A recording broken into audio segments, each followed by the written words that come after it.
The null zone was a rumor, a myth whispered across military channels whenever someone wanted to scare rookies. A dead stretch of space where signals vanished, shields collapsed, and living creatures simply stopped living. Hundreds of ships had disappeared in that silent patch of darkness. No wreckage, no survivors, no answers. So when the Federation announced that a human had walked out of it alive, carrying the unconscious body of an alien general over her shoulder, the entire galaxy called it impossible. Some said it was fabricated propaganda. Others said the image, grainy, shaky, captured by a terrified drone, had to be fake. Humans didn't survive the null zone. Nothing survived the null zone. But Captain Lyra Hale had. Hours earlier, she had been escorting General Hotak to a diplomatic summit aboard the cruiser Valiant Grace. Then, without warning, a gravitational snap yanked the ship off course and plunged it into the null zone. Instruments failed instantly. Power grid gone. Communication dead. It took 15 seconds for the ship to break apart. 15 seconds. Long enough for Lyra to make a choice. She didn't choose survival. She chose refusing to die. Because that was the one thing the galaxy never understood about humans. They didn't survive because they were strong. They survived because they absolutely refused to stop trying. What happened inside the null zone remained classified, locked behind military encryption, and smeared with half-deleted redacted text. But every camera, sensor, and drone outside saw the same impossible sight. A human woman stepping out of the shimmering edge of the null zone, walking through vacuum like the rules of physics had decided not to argue with her today, her skin glowing with crackling threads of unknown energy, her eyes bright with fury, and a 2-ton alien general slung over her shoulder like a backpack. If you enjoy HFY, military sci-fi, and impossible human determination, make sure to like, subscribe, and turn on notifications, because this story is about to go places even the galaxy is afraid to map. The null zone wasn't just a patch of space. It was an entire void, a deadly anomaly where nothing made sense. The laws of physics twisted, shattered, and reassembled themselves in ways that couldn't be understood, and every spacecraft or shuttle that had ventured too far and never returned. The Federation's most advanced military ships had vanished here, leaving only faint echoes on tracking systems before they blinked out completely. Yet Captain Lyra Hale, with a single breath and a decision forged in desperation, had defied it all. What came next wasn't even supposed to be possible. As Lyra's figure emerged from the distorted, shimmering air of the null zone, the surrounding Federation fleet could do nothing but stare. Onlookers were too stunned to even think to react. Was it even really her? Her uniform was ripped, scorched, singed by the brutal forces inside the anomaly. Her body bore bruises and cuts, but nothing that looked fatal.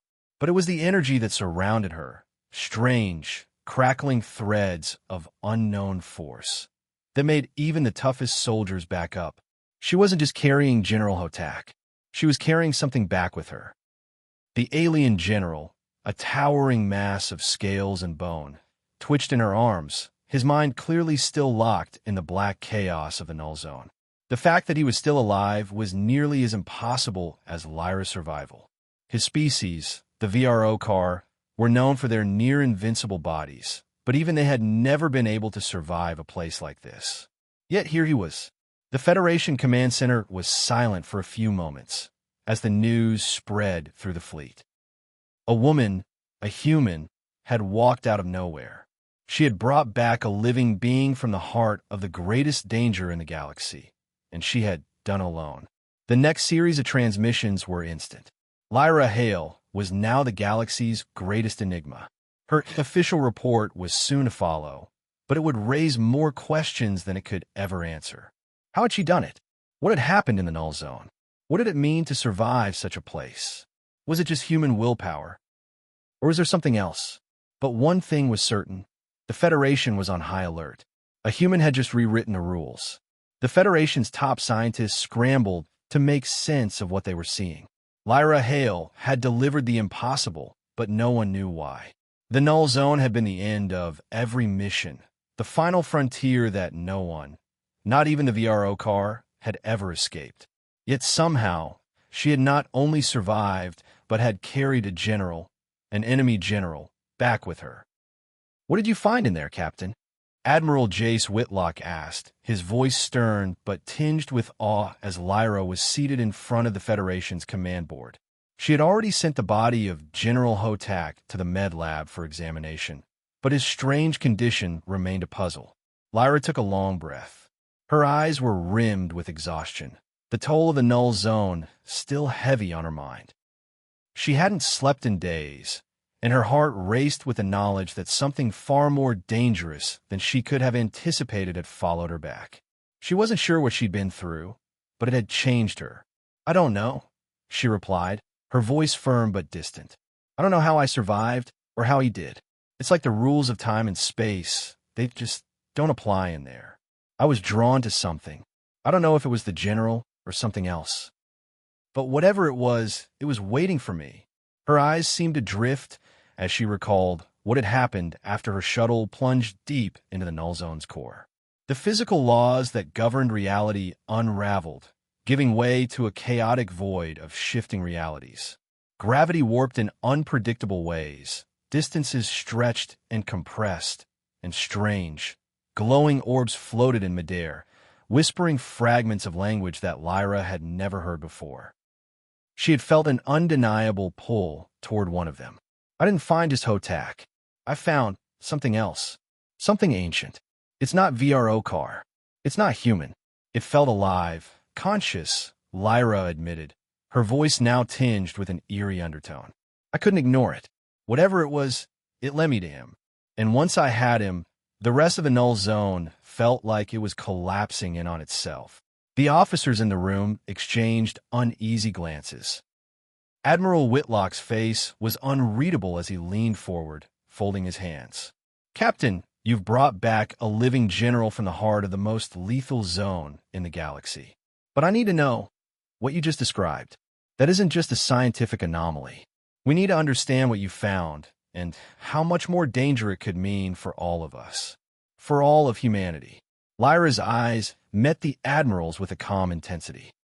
She had never been one to crack under pressure, but this felt different. The weight of her actions, of bringing something back from that impossible place, sat heavy on her. The Federation had just discovered a new frontier, but the danger that came with it could be unimaginable. "I think we need to start preparing," Lyra said, her voice steady. "Because what I brought back, it's not just a general, it's a key." The Federation had only just begun to grasp the enormity of what Captain Lyra Hale had uncovered in the null zone. They had never seen anything like it before. Not even the VRO car, a race that had mastered technology that defied logic, had ventured into the heart of the null zone. Yet, here they were, staring at a once-defeated enemy general, alive and unscathed despite all odds. But as Lyra's words echoed in their minds, a different sense of dread crept over the room. She had brought something back with her, something more than just a prisoner. The general, Hotak, was not the only discovery from the null zone. There were traces of something else, a power or force, something that felt like it had been there long before the VRO car ever existed. And Lyra had unknowingly awakened it. "What's the plan, Captain?" asked Lieutenant Bren, the young officer who had been tasked with monitoring the general's condition. He hesitated, glancing over at the hollow visuals on the wall, which showed Hotak's body surrounded by an unexplainable energy field, its edges glowing faintly in deep violet hues. Lyra stood up, stretching her stiff limbs as the team of officers gathered around her. The light from the overheads bounced off the edges of her weathered armor, casting a somber reflection on her face. There was an undeniable change in her. The calm resolve of a soldier was now mixed with something more, something unsettling. "We're going to investigate the energy signature," she said, her voice low but resolute. "I don't know exactly what I encountered in the null zone, but I know it's not a mistake. Whatever's out there, it's calling to me. We need to find out what it wants."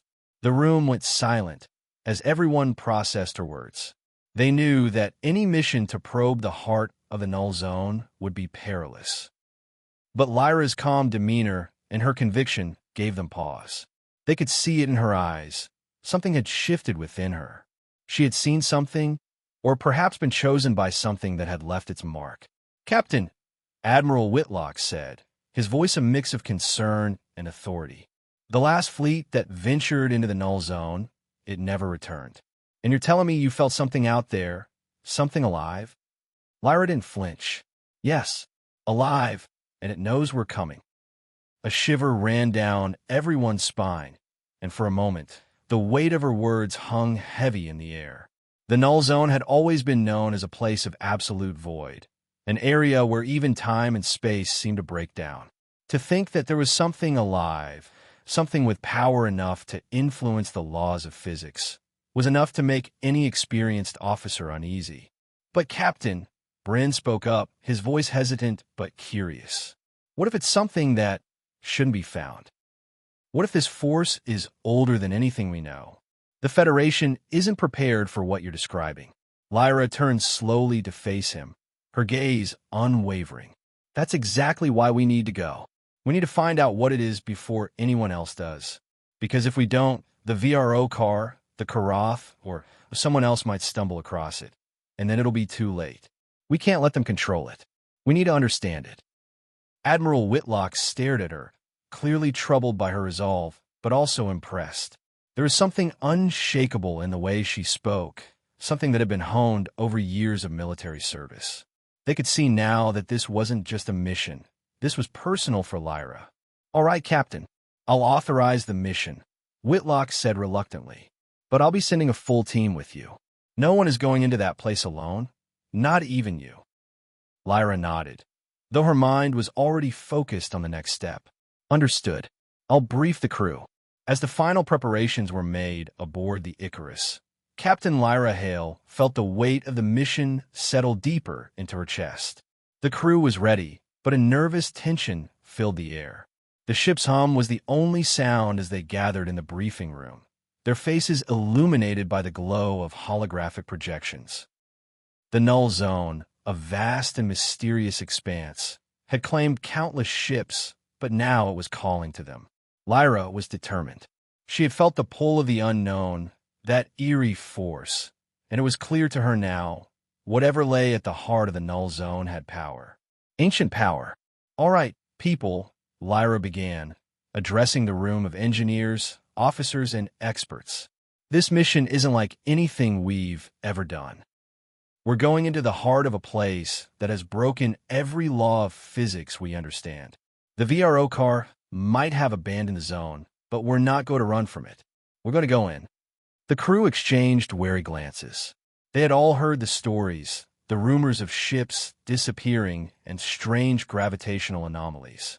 The null zone wasn't just a place. It was a void, a region where even time didn't function the same way. Few had ever ventured deep enough into its heart to confirm what was out there, but those who did never returned. But Lyra's focus was absolute. She gestured to the central hollow table, which flickered to life, displaying a 3D map of the sector surrounding the null zone. The hollow projection was barely enough to capture the full scale of it, a place where even light seemed to get lost, swallowed up by the vast emptiness. The Icarus is fitted with the latest jump drive technology, capable of bending space-time for limited periods. But once we enter, we'll have no communication with the outside world. No backup, no reinforcements. Lyra paused, letting the gravity of those words settle in. We're on our own, and if we don't come back, no one will ever know what happened. A cold silence followed her words, but then Lieutenant Bryn stepped forward, his face hardening. "What exactly are we looking for, Captain?" "The General's claims about the zone being a sentient force. Is that what we're supposed to believe?" Lyra locked eyes with him, her resolve never wavering. The General spoke of a presence, something far older than any of us. A being, or a force, that has existed long before the Federation, long before the VRO car. What it wants, I don't know, but I'm convinced it wants us to find it. And what if it's hostile?" asked Marlowe, the security officer, his voice steady but with a hint of fear behind it. "We'll be ready," Lyra said firmly. "We'll adapt. Humans always adapt." At that, the briefing room grew tense again. Despite the apparent confidence in their captain's voice, no one could truly prepare for the unknown. As the Icarus's engines powered up, Lyra stood in the command center, watching the stars blur into streaks as they entered warp speed. The ship's AI, Calliope, spoke softly, cutting through the heavy silence. "Captain, we are approaching the threshold of the null zone. Sensors are active and ready. The gravitational distortions are already affecting the ship's course." "Keep it steady, Calliope," Lyra replied. "Just get us in there." The crew could feel it now, the pull of the void. Outside the windows, the stars distorted, bending and twisting like ribbons of light. There was no other way to describe it. The universe was warping in on itself as they approached. The ship began to vibrate under the strain of the shifting space-time around them. Lyra's crew braced themselves as the reality they knew fractured. "Prepare for the unknown. People," Lyra muttered under her breath. "We're about to make history. Do you think the Icarus will survive the depths of the null zone?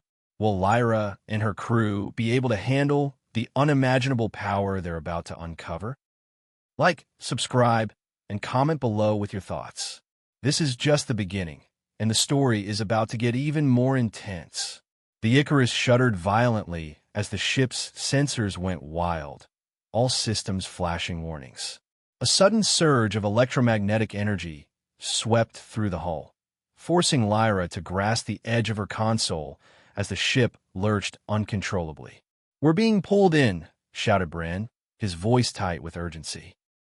He was strapped into his station, the strain of their entry becoming evident on his face. The control panels flickered and sparked, the readings fluctuating wildly.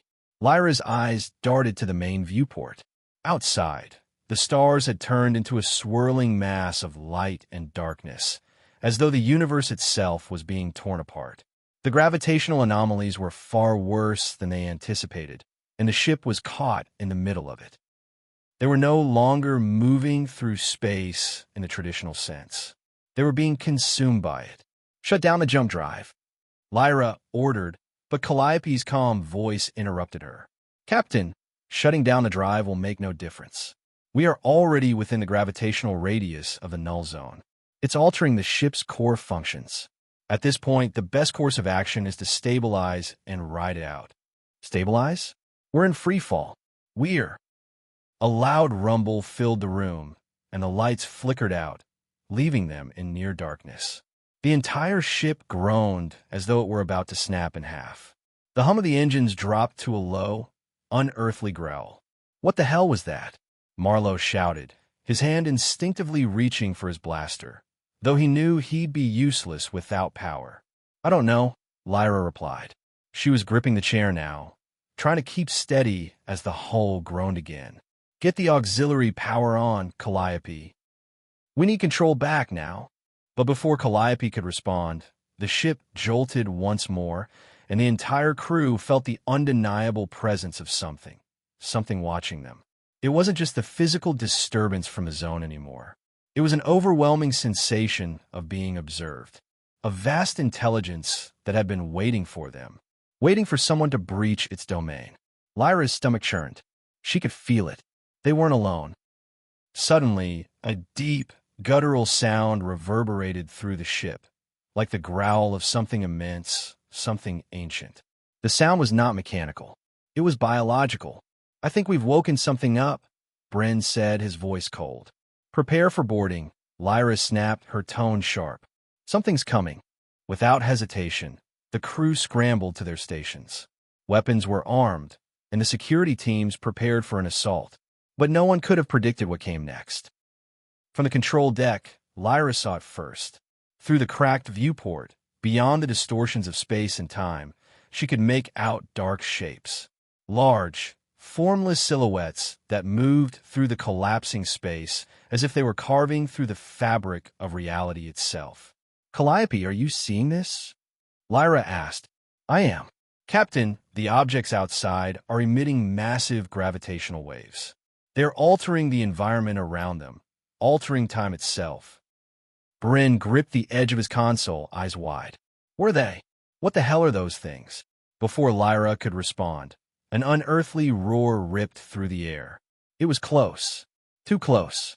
The ship vibrated violently once again, and a deep sound reverberated through the hull, as if the vessel itself was being pressed into a vice. Then, the lights returned, flickering to life. And that's when they saw it. The entity outside the ship was vast, beyond anything Lyra had ever encountered. The shape was indistinct, but its presence was undeniable, like an immense void moving through the very fabric of space. Its form seemed to pulse, shimmering and shifting in the distorted light. "We need to move," Lyra ordered. She could feel it. The presence was growing, and it wasn't friendly. Her heart raced. Was this the intelligence they had sought? Was this the reason the Null Zone had claimed so many ships? And worse, what was it waiting for? What happens next? Does the crew survive the first encounter with the unknown forces of the Null Zone? Stay tuned for the next chapter. The Icarus shook again, this time with a force so violent that Lyra had to brace herself against the console. Her heart hammered in her chest as the ship's entire structure groaned, threatening to break apart under the pressure. Outside, the entity loomed closer, its shadow engulfing the ship.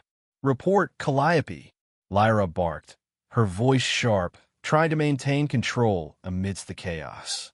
The artificial intelligence's calm voice cut through the panic of the bridge. "The gravitational waves are becoming increasingly erratic. A series of anomalies are forming around the ship. Captain, we may be caught in a localized time dilation. We are losing communication with the outside world. The void creatures, whatever they are, seem to be disrupting the fabric of space-time itself." The comms panel buzzed as Marlowe's voice crackled through the static. "Captain, we've got something boarding. It's coming through the airlock. Something's coming for us."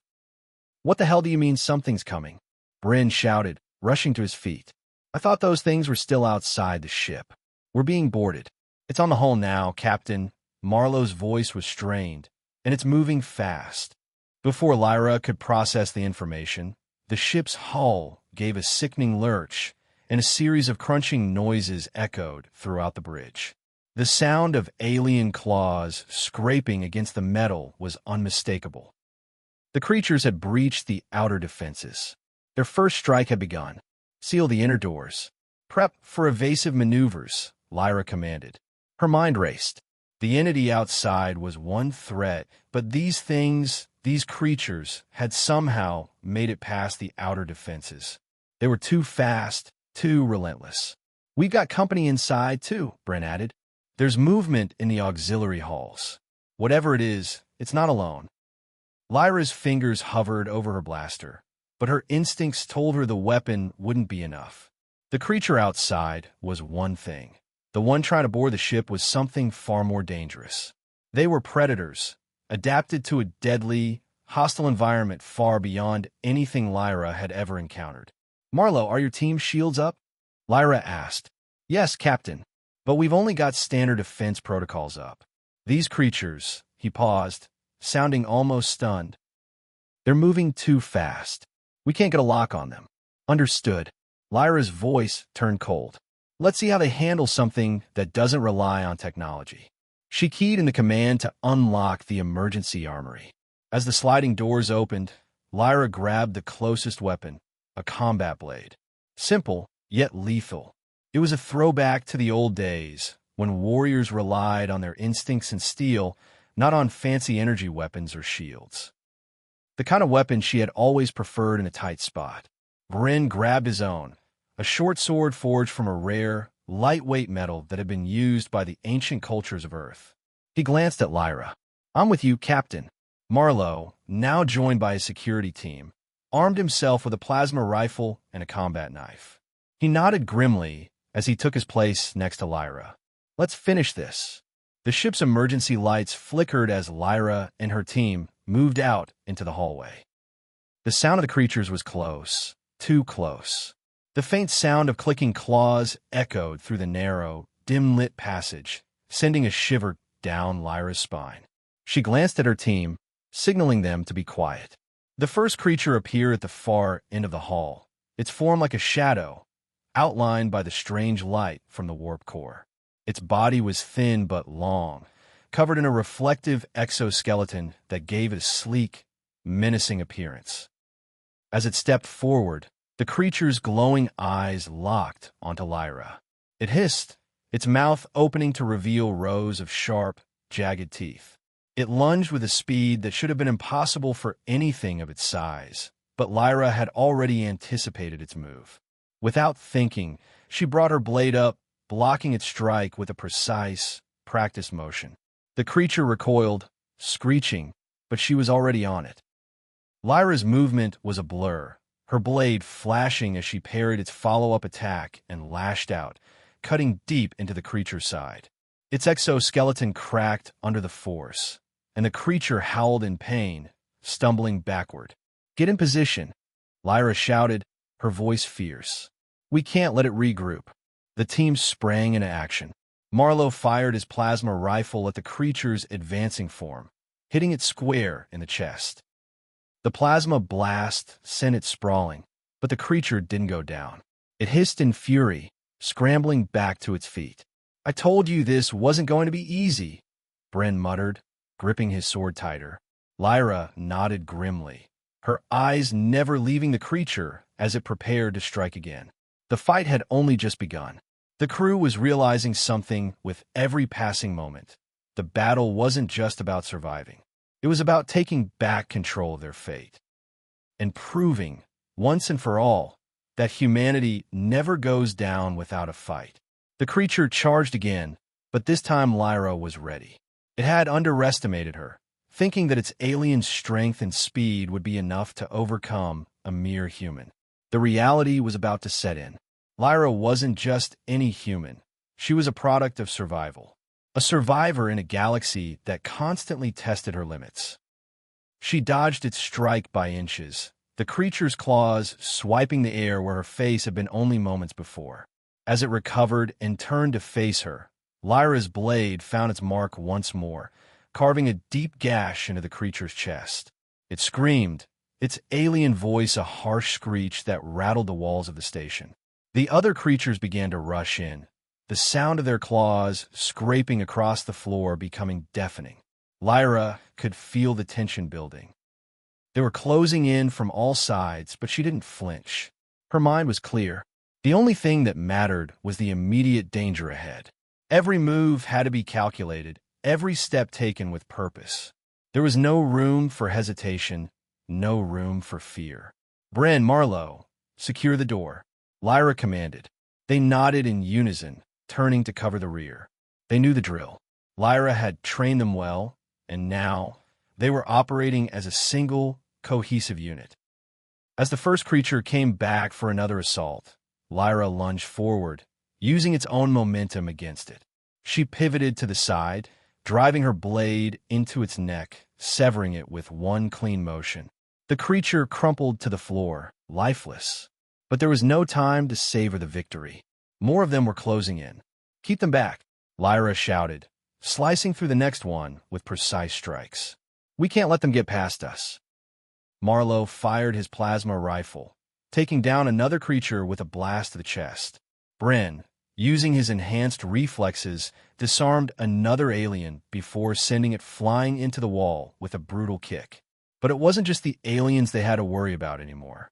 The warp core was unstable, the force of the creature's assault causing minor explosions to ripple through the station. The environmental controls were failing, and the room was getting hotter by the second. "We've got less than 10 minutes before this entire deck blows," Marlowe shouted, sweat trickling down his face. Lyra's eyes narrowed. She'd always been aware that the odds were against them, but now she could see that time was their biggest enemy. They couldn't keep fighting forever. "I'm taking the lead. You two get ready to fall back once the ship stabilizes," Lyra ordered. Bren looked at her, the concern evident in his eyes. "What are you planning?" "I'm going to end this now," she replied, her voice cold and determined. "They've underestimated humanity for the last time." Lyra sprinted toward the next group of aliens. The creatures, emboldened by their numbers, tried to overwhelm her, but she was already in motion. Her blade moved like lightning, cutting through the air with a deadly grace. Each strike was a calculated effort, a dance she'd practiced countless times. The first alien lunged at her, but she ducked, slashing upward with the blade. The alien's chest split open, and it crumpled to the ground. The next came for her legs, but she was already gone, moving faster than they could react. She spun, dodging another strike, and disarmed the alien with a swift, brutal movement. Her blade found its way into its throat before it even had a chance to fight back. With each alien she took down, the tension in the air grew. She could feel the eyes of her crew on her, the way they were watching her, trusting her. But Lyra wasn't just fighting for survival. She was fighting to prove something, to show the universe that humanity was far from weak. Finally, she reached the lead alien, the one that had shoved her aside in the first place, the creature that had dared to underestimate her. It stood tall, over 2 meters of pure muscle and aggression. Its body was armored in sleek black exoskeleton plating, with glowing green eyes that burned with hatred. It bared its teeth, ready to strike. Lyra didn't flinch. She met its eyes, and for a moment, the galaxy outside seemed to disappear. It was just the two of them. She could feel her pulse in her ears as she tightened her grip on the blade. The alien made the first move, lunging at her with surprising speed. But Lyra was already prepared. She sidestepped, narrowly avoiding the blow, and drove her blade into its side. The alien roared in pain, but Lyra didn't stop. With one swift movement, she pushed the creature back, then spun around, delivering a crushing blow to its neck. The alien's body went limp, crashing to the ground in a heap. The fight was over. The station fell eerily silent, save for the sound of their heavy breathing.